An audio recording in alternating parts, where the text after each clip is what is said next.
Hey there, super friends. It's Joey with Last Point Gaming. Today is Friday, February 22nd, 2019. Yay, it's Friday! Today is also day one of the first ever Mythic Championship. But really, I mean, honestly, it's pretty much the Pro Tour. So, still exciting though. SCG's own Ross Merriam. Can I use that like I'm not part of SCG? I don't know. Anyway, Ross Merriam is competing at the Mythic Championship and going into round 5. He was 4-0 and ranked number 2. Now, from listening to the coverage team during round 5,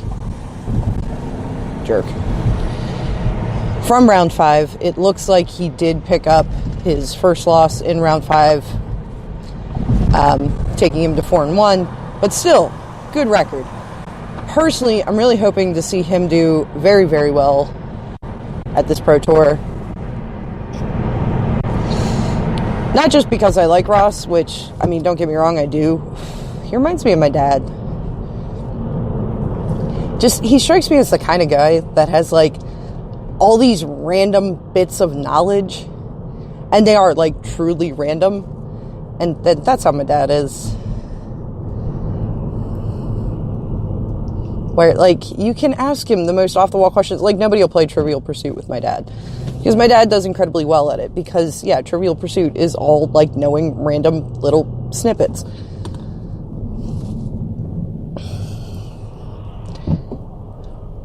So, anyway.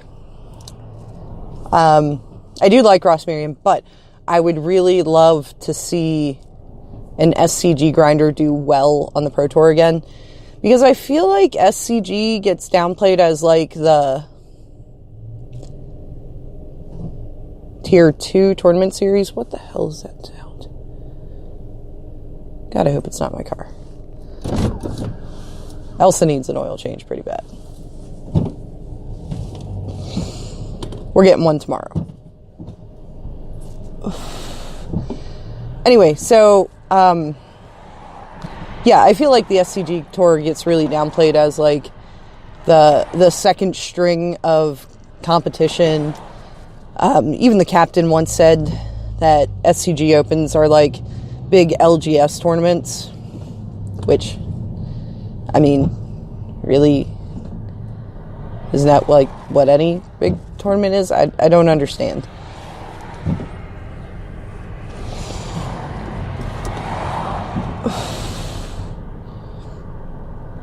I didn't wander around the tournament hall as much at this last Open, so, but, like, I assume they invite artists and everything. Having been to AGP now, it really doesn't seem much different, you know? You got a main event, you got some floor judges, and you got some vendors around the perimeter of the convention hall. And there you go. Like, so I feel like an SCG competitor, like, top 8ing the Pro Tour will really dispel some of that. But, I mean, at one time, Jerry Thompson was an SCG grinder, right? I know that's, like, where I met him. Brad Nelson was also, like, an SCG Tour competitor. And, you know, these guys made it to the MPL. Punchbag Red, no punchback. So, yeah, I'd like to see him do well. Not only because, you know, he's one of the personalities that I like from SCG, but because it'd be nice to see one of the SCG stars do well in that arena.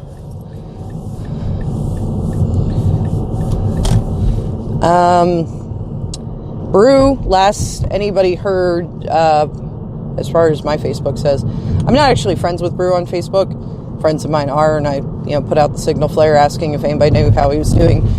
Last anybody heard, he was 2-2, which is still pretty good. I honestly don't know how Brew's limited skills are.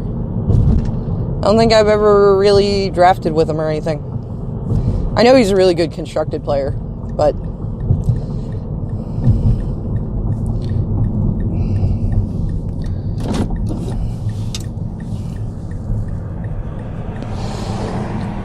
so that's super exciting. I can't wait to see,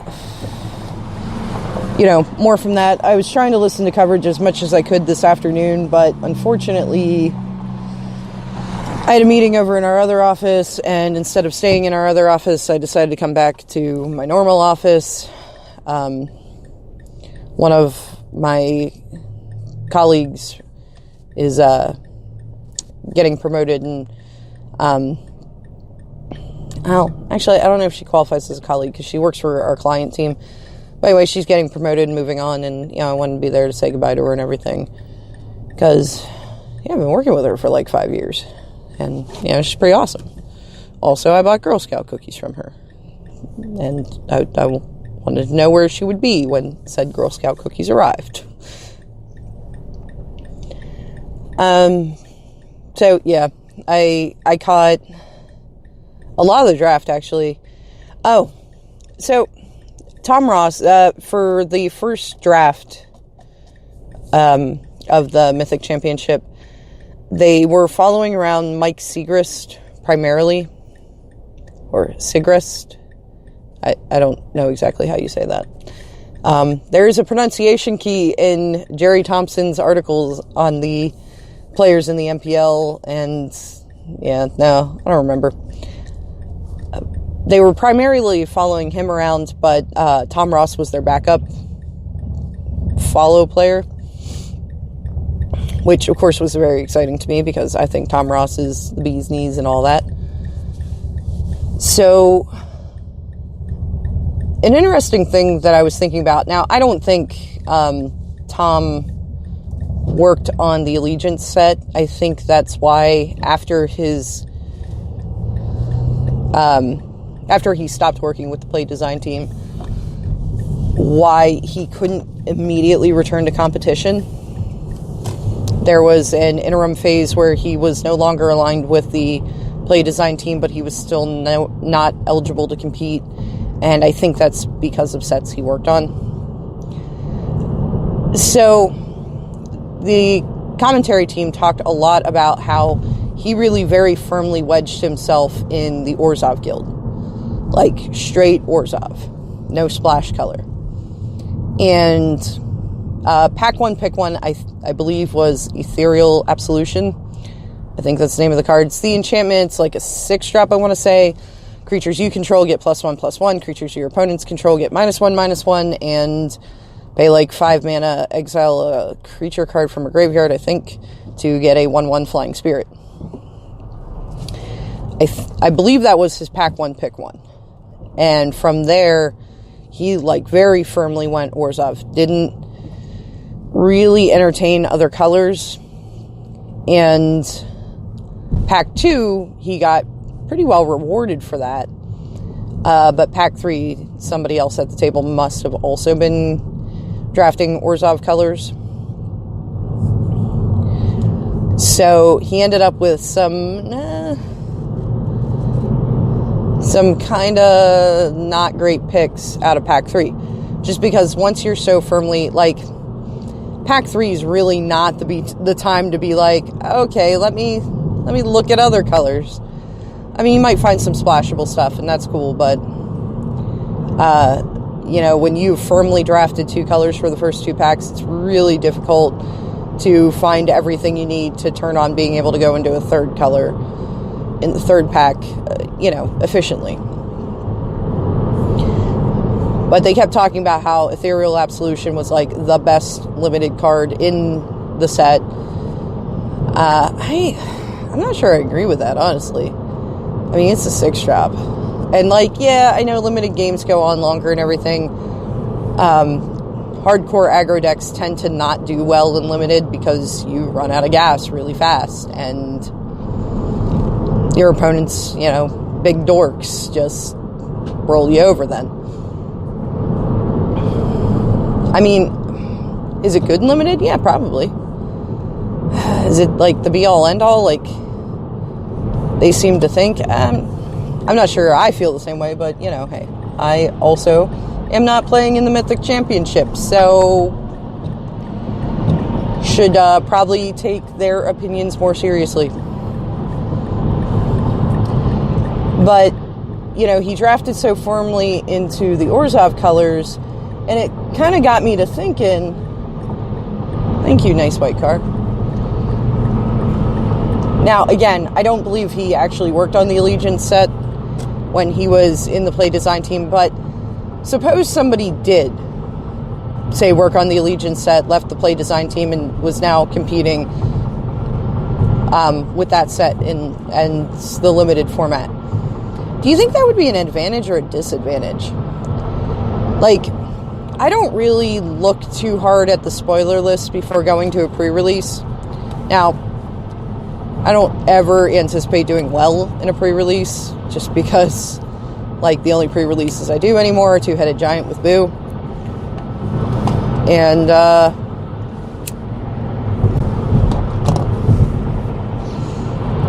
sealed is definitely not my strong suit. And then, you know, having to build 2 decks. Yeah. You know. But when I first started, like, playing in pre-releases, I used to, like, I really went through the spoilers list, and I'm like, tell me things, spoilers list. And I don't know, I just came to the conclusion one day, I don't know what the fuck I'm looking for. Because, like, you can't even really get attached to commons. Like, oh, this is the common I want to open a bunch of. I think it was the Dark Ascension pre-release that did it. I'm pretty sure that was the set that had Rooftop Storm in it. And that was my pack 1 rare, and I'm like, yeah, this is gonna be fucking awesome, and proceeded to not open a single zombie. I'm like, how the hell did this happen? Like, how is this even possible? We're on the doomed frickin' plane of Innistrad, and I can't get a zombie? What? I think that's kind of when I, you know, got to the point where it's like, wow, you really can't depend on opening anything. Even with the seeded packs. You know, like I did Golgari, the one Two-Headed Giant pre-release I did for Guilds of Ravnica, because I really wanted Assassin's Trophies. Didn't open a single one.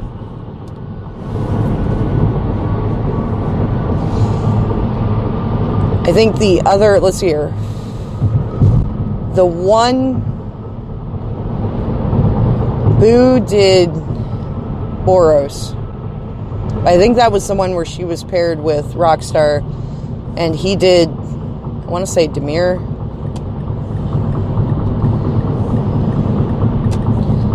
And I was paired with Sarkin. I must have done something with white in it, because, oh my, the Healer's Hawks. Oh, I did Selesnya, because, you know, Selesnya is like my favorite guild. Second favorite. I really like Orzhov. And, like, I wanted Tristani out of the Selesnya box. Nope. And, okay, those are mythics, you know. Well, Assassin's Trophies are rare. So it's a little different than, like, oh, these are the commons I'm really looking for. But you're opening 6 packs out of a, what, average of 200 card set? 6 packs is, what, 90 cards? Yeah.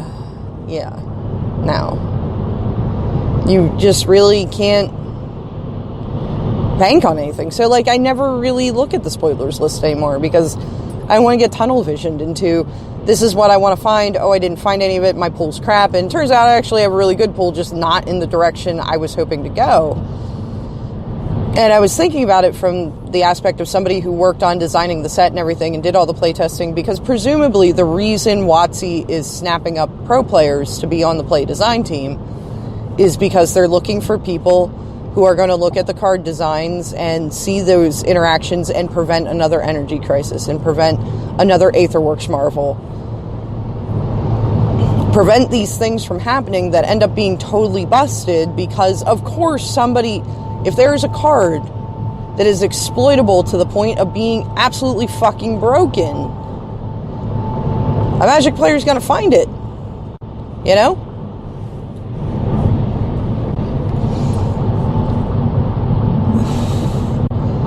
So, one assumes that the reason they're picking up pro players now is because they want the players that are going to be like, oh, so if you look at these interactions, like, this is going to dominate the format.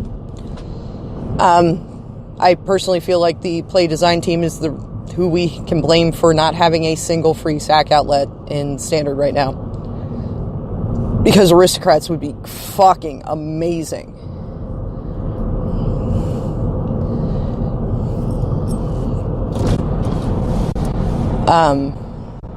There are just so many great, like, Teysa and which the 9 voters on my Twitter account have all confirmed. They agree. Her name is pronounced Teysa. I've heard it Teysa from Saffron Olive, which it's kind of a meme that he, like, mispronounces cards now. But in any case, I've heard it Teysa, Tessa, and I've always said it Teysa. Like, that's what the EY to me says. But anyway. So, you have Teysa, you have Judith, you have Vindictive Vampire, which admittedly not one of your best ways to go there.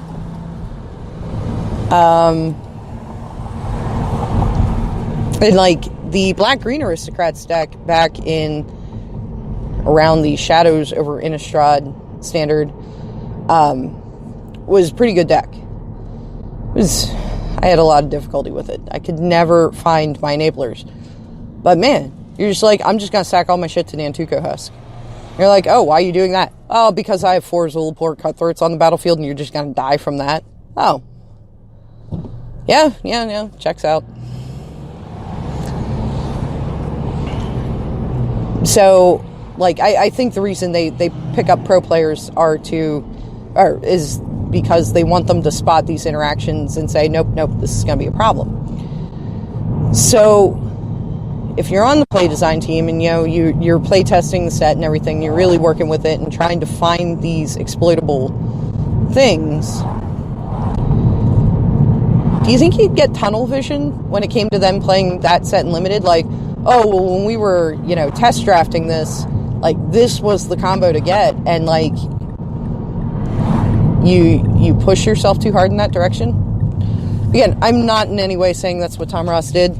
I got to kind of watch, because, it was Tom Ross playing, so I may have done an extra compile to eat up time and go, whoops, I can't do anything while I watch the match.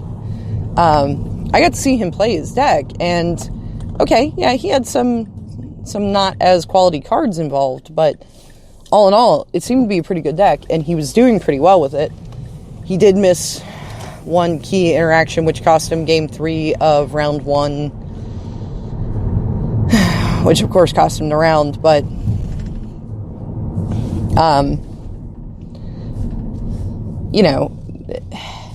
yeah, the commentary team caught it, and I purposely, I rarely look at the Twitch chat on SCG events. I definitely do not watch it on WotC events, because there's just too many people for the mods to handle. Like, I don't blame the mods for, oh man, mods need to step up their game. No, they're doing the best they can, man. But I really don't watch the chat there. I'm sure chat exploded about how, oh, he missed this interaction. God, what a noob. Well, it's kind of the difference between sitting at home answering Jeopardy questions and being on Jeopardy. It's a whole different ballgame. It's easy from that no-pressure stance of you sitting at your computer or at your phone watching this to see all these plays, see all these lines, when in that high-pressure situation of being in the actual tournament, you're not going to see them. But, all right. Everybody is walking into the driveway, so I really got to go. As always, if you made it this far with me, thank you very much for listening, and hopefully I'll talk to you all on Monday.